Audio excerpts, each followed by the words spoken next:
que un niño dispare a una persona a sangre fría, que un joven tome un arma y asesine a muchas personas.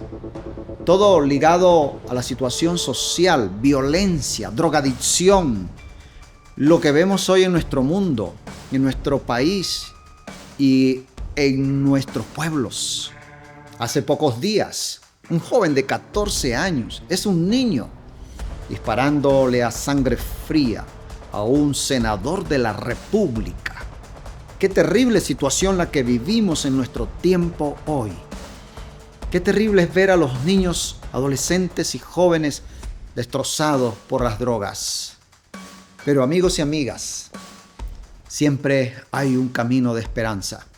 Y tenemos un camino de esperanza en el mensaje que Dios tiene en su palabra. Yo no quiero hablarles mucho acerca de lo que dice la palabra, mas quiero que ustedes escuchen y vean a continuación el testimonio de vida de un joven que pasó por las drogas, que pasó por la violencia, pero hoy alaba y glorifica el nombre de Dios. Pero hoy es un joven transformado, un joven centrado que tiene un propósito claro en la vida.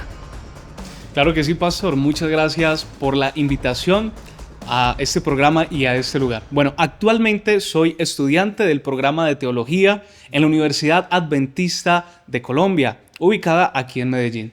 También soy líder asociado del proyecto Emprendum, que es un proyecto con el cual trabajo en mis vacaciones. Este proyecto apoya a jóvenes universitarios como yo para poder pagar nuestros estudios. Quiere decir, con este proyecto nosotros financiamos nuestras carreras universitarias. Llevamos esperanza a través de libros edificantes para nuestra sociedad.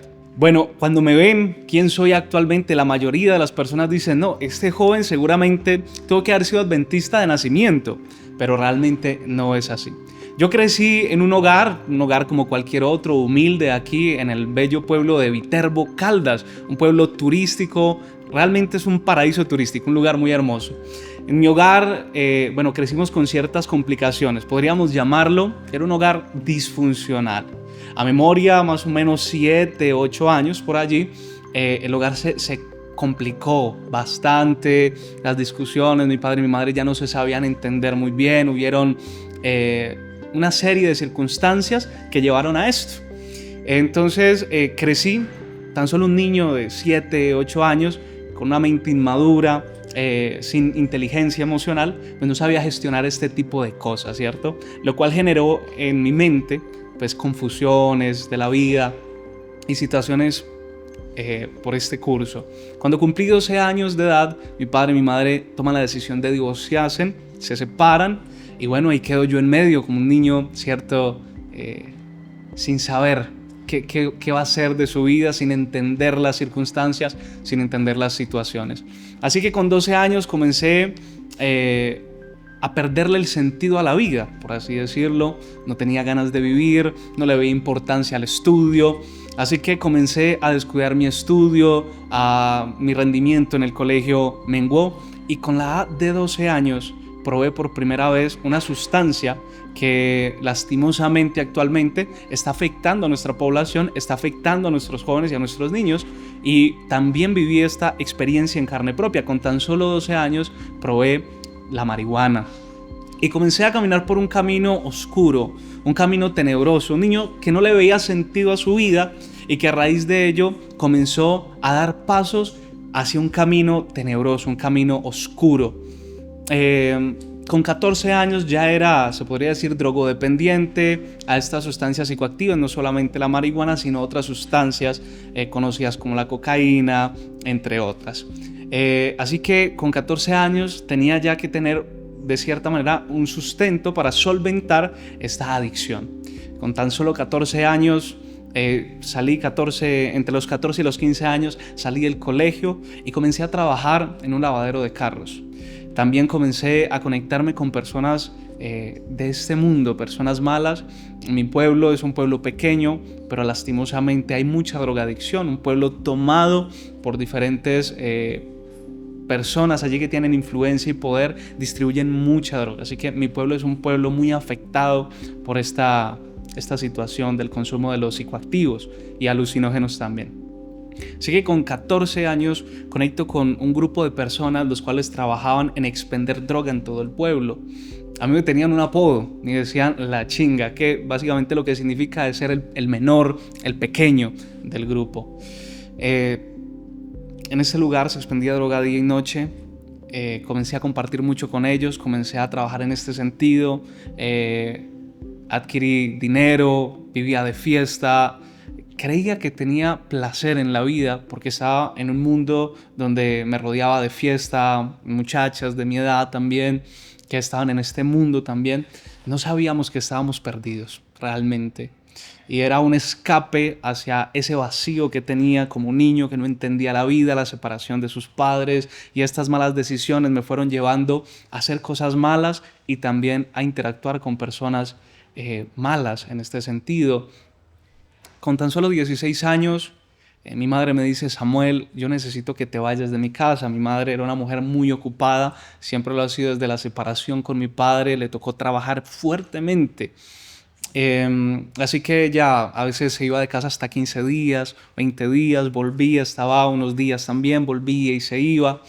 Esto pues generó en mí, digamos, una autosuficiencia. Permanecía solo, era autónomo en mis decisiones, autónomo en lo que hacía, pero debido a estar en medio de estas adicciones y situaciones, los vecinos ya no soportaban. Varias veces la policía llegó a mi casa a causa de estas situaciones. Mi madre en muchas ocasiones fue quien los llamaba para que fueran allí porque sabía lo que sucedía en ese lugar. Los vecinos no aguantaban la música, el aroma, la situación, la gente entrando, la gente saliendo. Así que mi madre con 16 años le tocó tomar la dura decisión de decirme: Samuel, no lo puedo tener en mi casa, por favor vayas.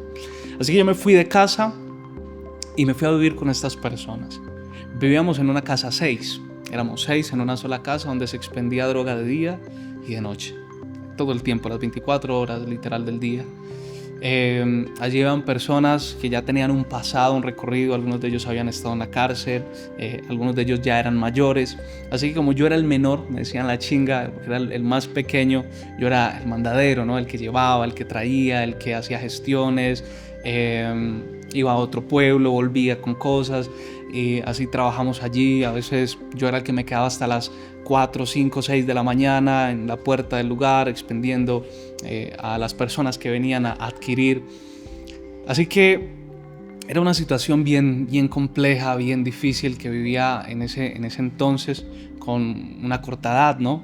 Ya siendo drogodependiente de esta situación en un ambiente, en un entorno bien complicado. En medio de esto, pues vi muertes, vi acosos, vi abusos sexuales, vi cómo un amigo tenía el coraje para matar a otro que se llamaba o se decía ser amigo solamente por una cuestión de poderes o que la otra persona estaba, por decirlo así, ganando más con esto. Era algo bien terrible. Pues este lugar donde se expendía droga era un lugar, lógicamente esto se vuelve visible ante las autoridades. Y de esas 6 personas que vivíamos en ese lugar, 5 de esas personas tenían orden de captura. Ya habían sido investigados, habían sido localizados, ya tenían un trayecto y una historia en este mundo. Así que ellos pues fueron investigados y ya tenían orden de captura. El único que no tenía orden de captura era yo, pero pues también estaba siendo investigado porque vivía allí y me veían todo el tiempo en ese lugar. En tiempo de pandemia, 2020, se forma un operativo. La policía una noche llega a la esquina del lugar y prende las sirenas y comienza a dar vocerío. Pero al parecer todavía no tenían una autorización para ejercer el operativo. Así que solamente hicieron bulla. Nos fuimos al monte, escapamos del lugar, estuvimos más o menos 15 días acampando y durmiendo a la orilla de un río, metidos en el bosque. pero como yo era el menor, entonces yo salía al pueblo, era el que compraba la comida, el que llevaba las drogas, el que traía mensajes, llevaba los mensajes. A los 15 días pasaron, la gente se cansó, nos cansamos de estar en ese lugar, así que dijeron volvámonos al pueblo. ¿Qué importa lo que pase? Volvimos al pueblo y efectivamente más o menos a los 8 o 15 días de estar nuevamente allá en el pueblo aconteció un operativo. Por la gracia de Dios, que tenía un plan conmigo seguramente, fue una noche como cualquier otra, alcohol, drogas, hasta el amanecer. Nos acostamos, yo me acosté a eso de las 6, 7 de la mañana, más o menos a las 11 de la mañana. Dicen, Samuel, tenemos que cocinar, siempre me ha gustado la cocina, así que siempre me buscaban a mí. Yo dije, no, pues hagamos esto y esto, vaya, compren y traigan y yo hago. Cuando ellos llegan, yo comienzo a trabajar en pos de hacer el almuerzo, hacer la comida. Pero algo llegó a mi mente. El día anterior había estado en la casa de una amiga que me había dicho, Samuel, tengo pereza de cocinar, ven y te haces un almuerzo aquí conmigo. Yo dije, listo, me voy para allá. Y ella me dijo al final del día, me dijo, Samuel, ven mañana, voy a hacer un sudado de albóndigas. Y dije, ok. Al otro día, cuando estoy cocinando, recuerdo esta invitación. Así que yo digo, voy a comer lo mismo que comí ayer, porque había estado donde ella y había hecho frijoles verdes. Y en ese momento estaba cocinando nuevamente frijoles verdes, así que algo llegó a mi mente. Hoy reconozco que fue la voz del Espíritu Santo. Me dijo, Samuel, vete. Me fui para la casa de la amiga. Al llegar a la casa de la amiga, salgo por la ventana. Ella me dice, Samuel, espera un momentico, todavía no está preparada la comida. Sale, espera, relájate. Salgo al balcón y cuando miro allí desde el balcón, logro ver un operativo. 2 patrullas, 2 camionetas de la policía con 10, 15 soldados, cada camioneta encima, 4 motorizadas escoltando. En ese momento yo dije, se metieron a este lugar. Hubo un evento que para mí fue el más contundente. No solamente fue el correr hacia el lugar y ver desde la esquina cómo el operativo entraba a la casa, tumbando la puerta, sacándolos a todos esposados, sacando las motos, montándolas a las camionetas. Ver cómo habían policías que se subían en el techo y gritaban, la chinga tiene que estar en el techo. Los policías me conocían, me estaban buscando, creían que yo me había volado por el techo. Realmente no estaba allí, así que la amiga mía que estaba allá a mi lado me dijo, Samuel, váyase para el apartamento, se lo van a coger aquí. Me fui corriendo y hubo alguien que llegó a buscarme en ese momento. Me dijo, Samuel, necesito que cojas la moto y que vayamos a cierto lugar para matar a cierta persona. Creo que eso me marcó. Esos dos momentos, esas 2 escenas impactaron en mí. Fueron un zarandeo, un sacudón que me dijeron, ¿qué estás haciendo con tu vida? Esta persona me dijo, toma la moto y vamos a ir a matar a esta persona. Esta persona era alguien que trabajaba desde hace mucho tiempo con él, con esa persona que me estaba pidiendo trabajar en esto. Y yo dije, ¿cómo es posible que trabajaran por tanto tiempo juntos y ahora vaya a ir a matarlo a sangre fría? Yo le dije, mira, soy una tumba, pero yo no puedo ir. Y me dijo, no pasa nada, yo te conozco, pero mañana no amanece esta persona. Y efectivamente se fue. Yo tuve que salir del pueblo, tuve que irme del pueblo a causa de todas estas situaciones y me fui a vivir unos meses a Belén de Umbría, un pueblo aledaño a Viterbo Caldas. Estando en Belén fui a la casa de un amigo, le dije, mira, no quiero seguir trabajando en esto, así que por favor consígueme trabajo, en lo que sea. Yo me voy para un cuartel a coger café. En ese tiempo todavía existían los cuarteles en las fincas cafeteras, donde se iba la gente, vivía allí en la finca y trabajaban. Yo dije, hago lo que sea, pero no quiero seguir aquí en estas cosas. Así que efectivamente estuve como un mes, casi 2 meses en ese lugar.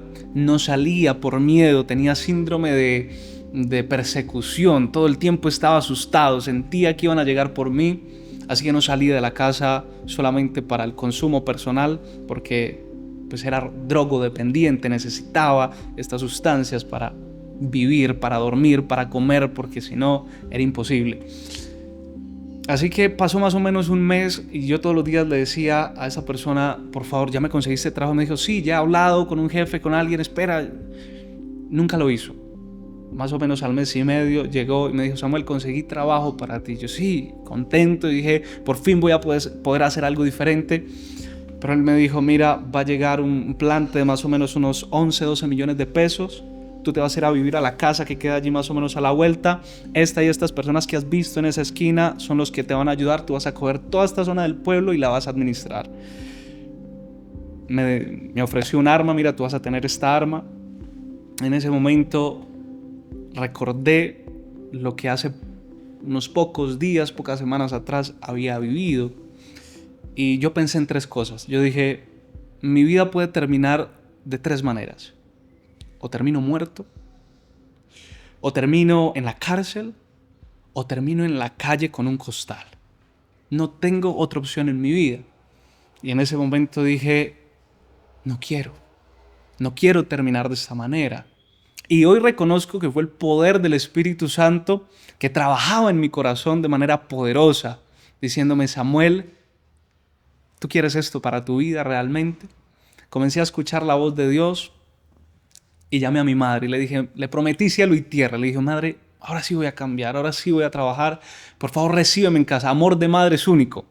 Es único el amor de madre. Mi madre me dice, bueno, coge un bus y vente para la casa. Yo le dije, madre, no soy capaz. Por favor, ven por mí. Tan grande es el amor de una madre que cogió su moto, viajó 2 horas para recogerme en el pueblo donde yo estaba y llevarme a casa. Efectivamente, al haber prometido mucho, no cumplí nada. Porque pues, cuando uno está en este mundo no hay dominio propio, no hay voluntad. La Biblia dice que cuando una persona es vencida por alguien, se vuelve esclavo de quien lo venció. Y yo era esclavo de estos vicios, de estas adicciones, no podía frenar, no podía controlar. Y en ese momento ya no estaba expendiendo droga, por lo tanto necesitaba otra fuente para poder consumir. Me comencé a volver un poco dueño de lo ajeno en esos momentos, solamente para suplir esas necesidades. Fue una experiencia bien difícil. Mi madre volvió y me dijo, Samuel, no lo quiero más en mi casa. Usted no cambia, usted no mejora. Con mi padre no podía contar, ya que llevamos 5 años desde que había salido de casa. Cuando ellos se separan, salgo de casa. Con mi padre duramos 5 años peleados, lo odiaba literalmente, porque en mi mente él era el culpable de todo lo que había acontecido, de la separación, del sufrimiento de mi madre, porque muchas veces mi madre se quedaba dormida en mi regazo, mi padre no llegaba a casa, ella se quedaba dormida en mi pecho llorando hasta altas horas de la noche.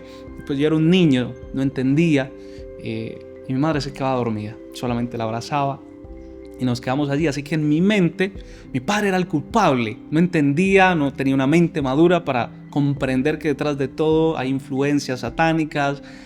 Mi padre también era un ser humano propenso a errar, pero lo odiaba, en ese momento lo odiaba.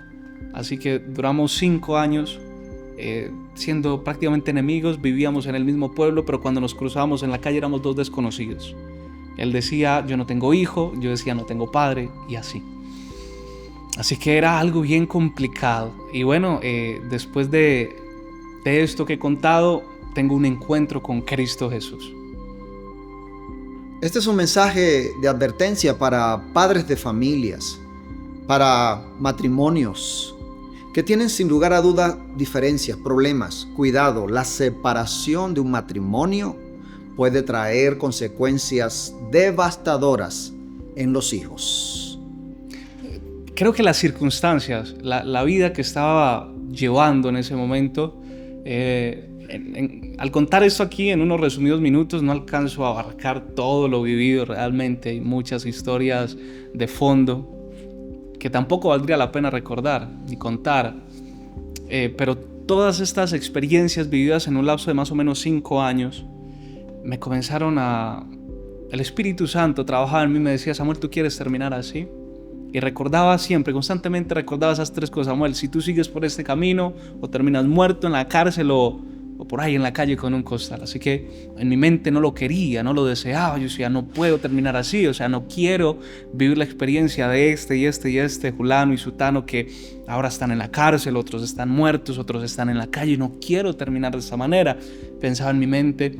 Así que en mi corazón comenzó a nacer un deseo de cambio, un deseo de ser diferente. De hecho, si vamos en este momento a entrevistar a 1, 2, 3, 5, 10, 20 personas que estén en condición de calle, seguramente lo que nos van a decir es: yo no quiero esta vida. Pero no son capaces de salir de allí, no son capaces de cambiar, porque no hay voluntad humana que pueda contra estos vicios, no hay voluntad humana que pueda vencer estas cosas. Y yo no lo sabía, no conocía a alguien, alguna entidad, una persona, un ser que me pudiera a mí rescatar de esta circunstancia en la que vivía, pero no quería. Así que me aislé y comencé a aislar. No aceptaba invitaciones a fiestas, no aceptaba salidas con amigos, no aceptaba nada. Me comencé a aislar, salí y consumía los vicios solo. Me encuevaba solo, por así decirlo, iba a lugares solitarios y estaba solo. Estaba luchando con mi propia fuerza por un cambio. Dejé algunas sustancias, continué con otras, pero estaba en esa lucha, pero no había voluntad, no había fuerza. Así que en medio de todo esto, la segunda vez que mi madre me echa de la casa y me dice: Samuel, no te puedo tener más aquí en mi casa, o sea, tú no cambias, no cumples lo que prometes y yo no puedo tenerte aquí de esta manera. En ese momento, que fue algo que se me pasó a decir, ya había nacido mi hermanito. Mi madre hizo su vida, se casó nuevamente y tuvo un hermoso niño que se llama Leandro Suárez. Ese niño fue una luz para mí también, fue una motivación que me sacudió también para decir: Samuel, tú necesitas cambiar, tú tienes que ser un buen ejemplo para este niño. Llegaba a la casa con olores a estos vicios, con efectos de las sustancias, y el niño me sonreía. Tenía meses de nacido y tenía un apego a mí increíble, así que se tiraba a mis brazos para que yo lo cogiera, sonreía y su alegría era algo maravilloso. Así que comencé a ver en sus ojos algo tan lindo, la inocencia, algo tan precioso. Ver una criaturita recién nacida fue algo que me impactó.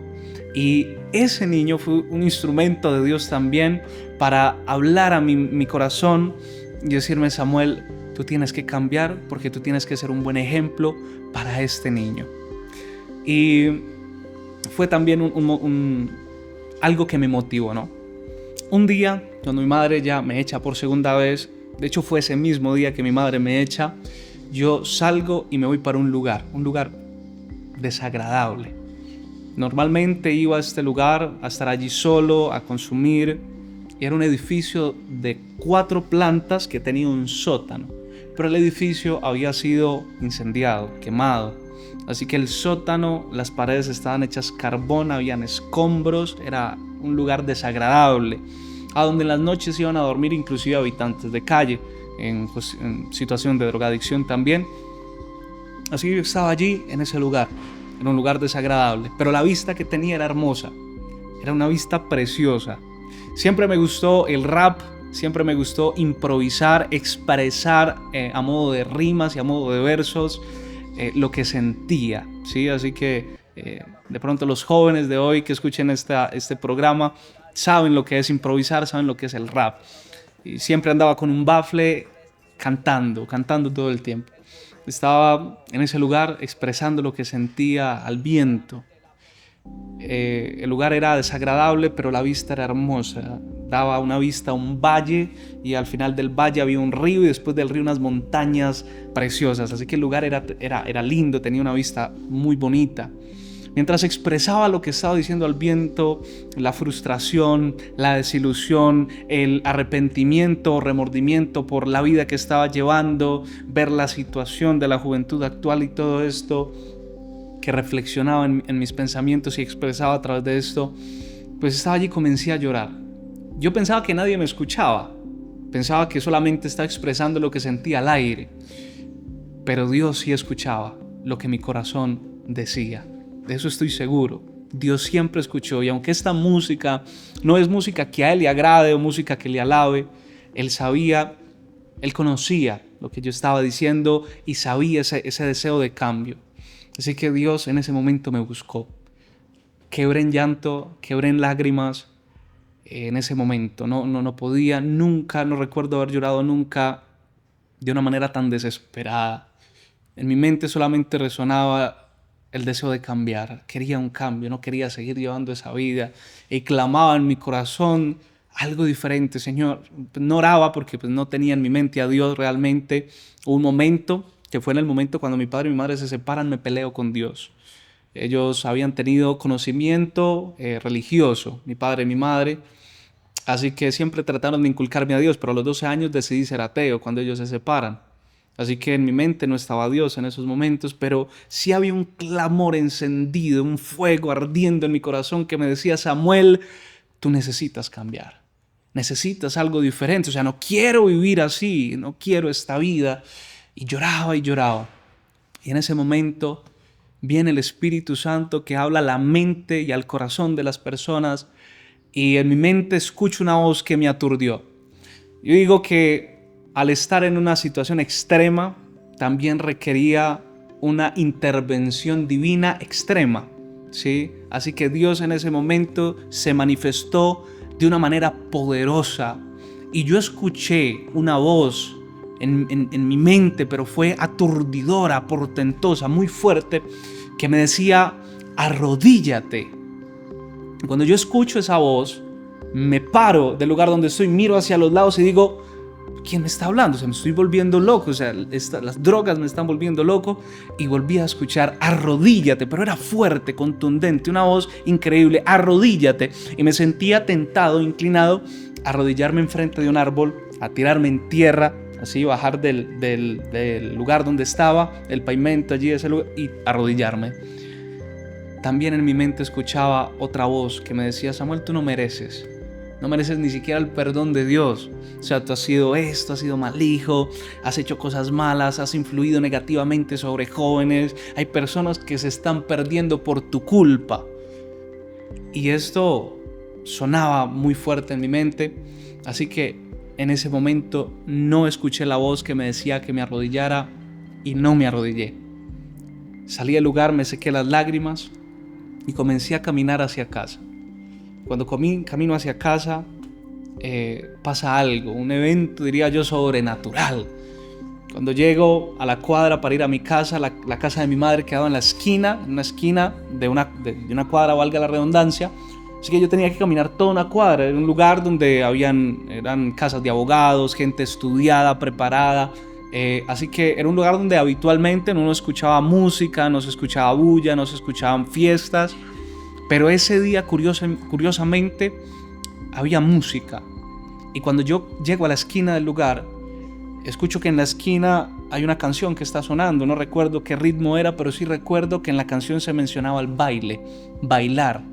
Cuando sigo caminando, había una segunda casa que también tenía música, y recuerdo claramente que aunque era otra canción, seguramente con otro ritmo diferente, la canción también hablaba de bailar. Yo voy triste, cabizbajo, mirando al suelo, muy angustiado, muy triste, deprimido, pero eso me llamó la atención, me pareció raro, seguí caminando, y en la penúltima casa antes de llegar a la casa de mi madre también había música. Y terminaba una canción que recuerdo que decía estas palabras, decía: seguirás bailando el rock. Y cuando yo escucho eso, algo se enciende en mi mente, me dice: seguirás bailando el rock. Entro a la casa rápidamente, entro a mi cuarto y me siento en la cama. Y en ese momento comencé a pensar en lo que había pasado en ese momento, caminando hacia la casa, bailar, y por último escuchar: seguirás bailando el rock. Me pareció algo muy extraño, y creo que nuevamente el Espíritu Santo habla a mi corazón, Dios luchando por mi alma, diciendo: Samuel, seguirás bailando el rock, seguirás en esta vida, seguirás en estos vicios, seguirás esclavo de este demonio, seguirás andando en estos caminos, seguirás robando, seguirás haciendo cosas malas, seguirás siendo mal hijo, seguirás por este camino, seguirás bailando el rock. En ese momento todo eso llegaba a mi mente, caí de rodillas, rostro en tierra, y le dije a Dios: Señor, no quiero seguir viviendo así, me siento una cucaracha, fueron mis palabras. Nunca se me va a olvidar esa oración. Seguramente muchas oraciones se me van a olvidar que le dije exactamente a Dios, pero esa nunca se me va a olvidar. Le dije, Dios, me siento una cucaracha y no quiero seguir viviendo así, no quiero seguir viviendo esta vida. Y si yo voy a seguir viviendo de esta manera, mejor envíame, Señor, al cementerio, porque no quiero vivir más así. Esa noche llega un ángel a la casa y ese ángel era mi papá. Mi papá llega a la casa con el deseo de buscar a su hijo. El Espíritu Santo estaba trabajando en el corazón de él. Llevaba un tiempo orando, porque también al ver la pandemia, todo lo que estaba sucediendo en esos momentos, se sintió acosado por el Espíritu Santo de decir, Wilson, ¿qué estás haciendo con tu vida? Y él comenzó a buscar a Dios en ese tiempo de pandemia, a orar, a leer la Biblia. Él no es adventista, pero es muy religioso, le gusta leer la Biblia. Y fue a la casa, guiado por el Espíritu Santo. Después, hablando con él, me contaba, Samuel, yo no sabía en qué problema me estaba metiendo, no sabía qué problema me iba a meter con usted. Ya habíamos tenido encuentrones muy fuertes en ocasiones pasadas. Pero cuando él llegó a la casa encontró un muchacho diferente. Él me dijo, Samuel, ¿podemos hablar? Yo le dije, sí, pase. Nos sentamos en el patio de la casa. Él me dijo, Samuel, ¿usted realmente quiere seguir viviendo esta vida? Yo le dije, no, con lágrimas en mi rostro. Él me dijo, Samuel, yo lo quiero ayudar. Yo lo quiero ayudar y lo puedo ayudar. Y mi padre me dio un consejo que hasta hoy me tiene aquí. Es el consejo que me tiene aquí sentado, que me tiene estudiando teología, que me ha transformado en una persona nueva por la gracia de Cristo. Gracias, Samuel, por dar esos apuntes en torno a cómo influyó tu padre y tu madre en tu vida. Y sobre todo, esa acción, yo quiero resaltar esa acción de ese padre que un día se acercó, pero ya con su corazón enternecido por el amor de Dios. Cuán diferente el cuadro cuando vemos que se acerca con brusquedad, cuando se acerca sin Dios, no consiguió nada. Pero cuando este padre se acerca, ahora con el amor de Dios en su corazón, ahora con buen trato y con la palabra de Dios en su mano, mira la diferencia. Cuánto impacto causó en Samuel, que dio el punto de apoyo para cambiar. Y esto me recuerda lo que dice la palabra, lo que dice el libro de Salmos. ¿Con qué limpiará el joven su camino? Con guardar su palabra. La palabra de Dios hace cambios en la vida. El amor de un padre, el trato amoroso de un padre para su hijo es contundente. Padres de familia, tengamos esto en cuenta y usa estas estrategias para llegar al corazón de tu hijo. Y el consejo fue, Samuel, si realmente tú quieres que Dios te cambie la vida, tomó una Biblia, sacó una Biblia que tenía en su bolso y me dijo, si realmente tú quieres que Dios te cambie la vida, toma esta Biblia. Levántate todos los días a las 5 de la mañana, ora y lee la Biblia. En ese momento fue como el único chispazo de esperanza que tenía yo. Se abrió un rayo de luz en mi vida que solamente era oscuridad y me dijo, Samuel, esta es la única opción que tienes para cambiar tu vida. O sea, en ese momento no veía otra alternativa, no veía algo que me pudiera a mí ayudar a salir de ese mundo en el que estaba. Yo quería un cambio real. Así que yo dije, me aferro de esto con todas mis fuerzas. Realmente esto va a ayudar a que yo cambie, a que sea otra persona diferente a la que soy hoy en día. Lo voy a hacer. Así que desperté a las 5 de la mañana al día siguiente. Me arrodillé y abrí la Biblia. Comencé a leer en orden Génesis 1, Génesis 2, Génesis 3. No entendía realmente lo que estaba leyendo, ya que nunca había leído, asistido a una iglesia como tal, no tenía un conocimiento, no tenía alguien que me explicara, pero comencé a leerla. Así no entendiera mucho de lo que leía allí, porque creía que si seguía el consejo que mi padre me había dado, realmente iba a poder dar un cambio a mi vida. Así estuve más o menos 15 días. 15 días, bueno, realmente hasta el día de hoy lo hago, pero hubieron 15 días, desde ese día 1 hasta el día 15, que fueron cruciales, que marcaron un antes y un después en mi vida.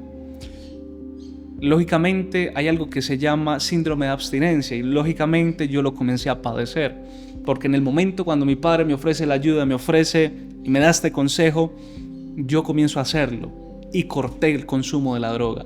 Podía consumir mucho en un solo día, pero en ese momento corto de raíz con la drogadicción. Y me levanto ese día, oro y leo la Biblia. Y me quedo encerrado en casa todo el día. Al día siguiente, nuevamente me despierto a las 5 de la mañana, oro, leo la Biblia y me quedo encerrado en casa todo el día. El primer día ya se comenzaron a ver síntomas. No pude dormir bien, no pude comer, no me sentía bien. Pero había algo en mi mente, un poder que me sostuvo a pesar de lo que estaba pasando en mi mente y en mi cuerpo en ese momento. Segundo día, tercer día, cuarto día, quinto día, 10º día y avanzaba. Pero ya tenía consecuencias: diarrea, malestar, cólicos, dolores de cabeza, no podía comer, tenía insomnio. Inclusive el diablo, el enemigo, no quería soltarme. Y había noches donde el enemigo me atormentaba a través de sueños, me atormentaba entes espirituales de las tinieblas, me atormentaban, me tocaban, se posaban encima de mí, y situaciones como estas. El día número 15, haciendo esto todos los días, 5 de la mañana, oración y lectura de la Biblia.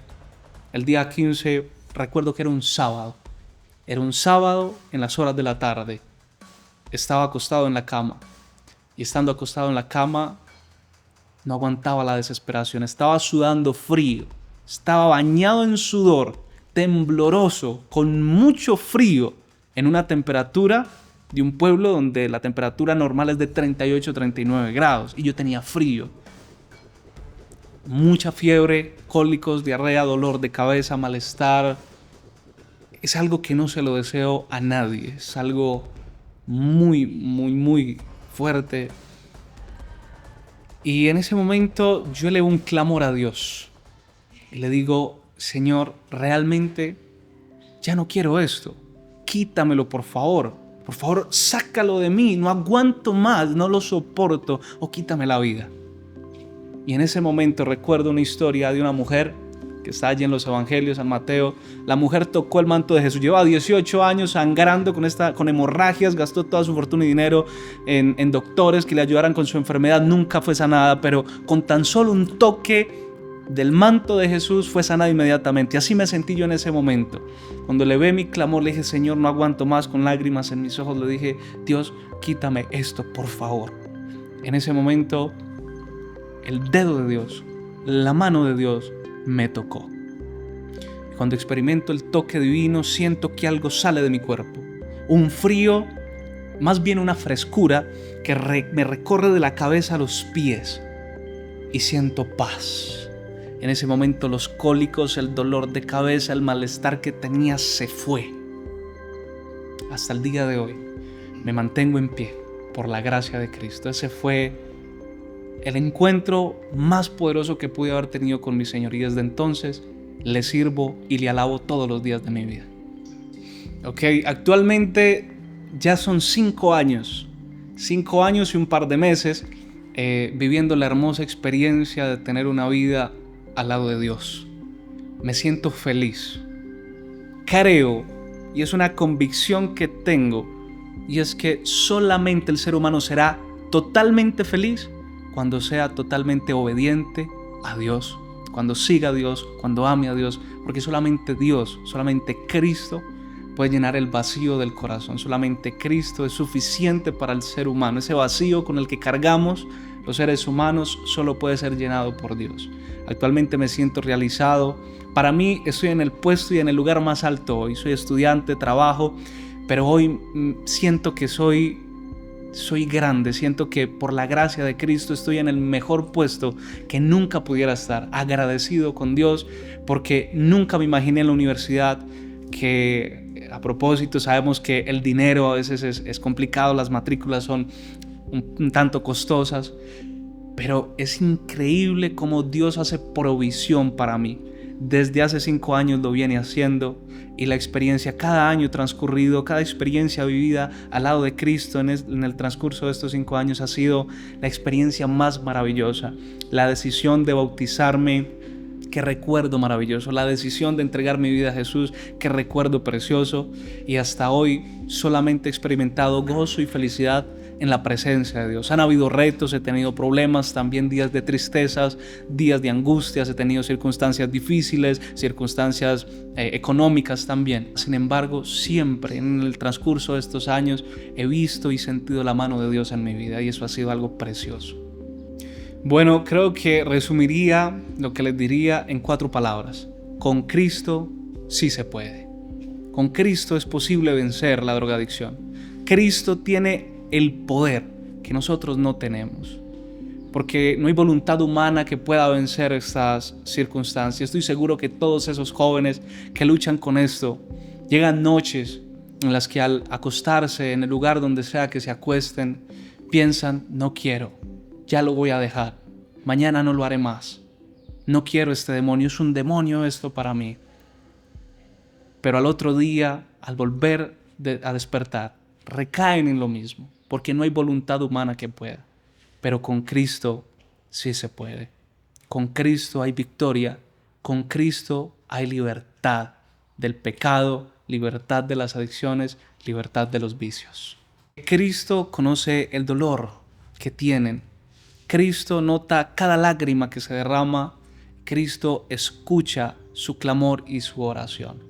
Y de algo estoy seguro: esas oraciones intercesoras que elevan al cielo en sus días de angustia, en esas noches donde quizás inundan su almohada y su lecho allí con lágrimas, clamando por esos hijos, por esos nietos, por esos hermanos o seres queridos que tienen en estas situaciones, son escuchadas en el trono de la gracia.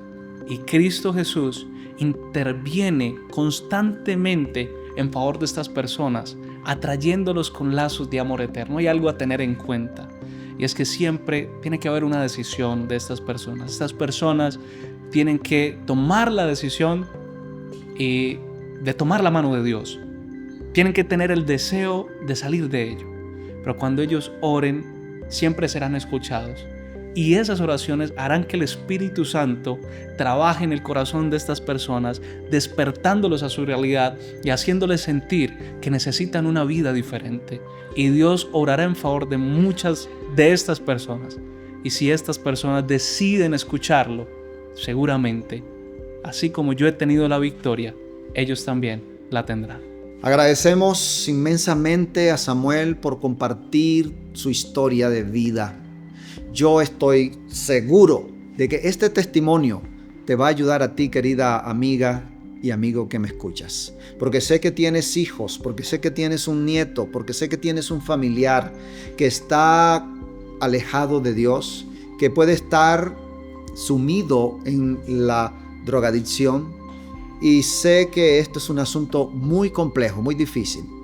Yo espero que con este testimonio captes estrategias que te pueden ayudar con la seguridad. Lo número 1, lo más importante, tener en cuenta que sí se puede, como dijo Samuel, que hay poder en el nombre de Dios y que esa persona que está perdida sí puede ser rescatada por el amor de Dios. Sigue orando, sigue pidiendo, que hay poder en el Señor y Dios va a hacer una obra en esa persona, en ese familiar, en ese amigo. Así que este es el llamado para que tomemos en cuenta estos consejos. Y también, amigo, amiga, mira, muy importante que este testimonio lo compartas con todas las personas que puedas. Compártelo. Haz que tu hijo, haz que ese familiar que está perdido pueda escuchar este testimonio. Yo sé que va a tocar su corazón. Antes de que lo hagas, pídele a Dios que pueda ser tocado ese corazón y puedas ver un cambio en esa persona, en ese hijo, en ese familiar. Nos quedamos con esto en el corazón y en el pensamiento. Hay poder en el nombre de Dios y todavía podemos hacer mucho por estos jóvenes y niños que se encuentran perdidos. Necesitamos que la palabra de Dios esté siendo leída, esté siendo escuchada por estos niños, por estos jóvenes, y hagamos todo lo que esté a nuestro alcance para llegar a ellos con el amor de Cristo Jesús, porque esta sí es la solución certera para este problema social.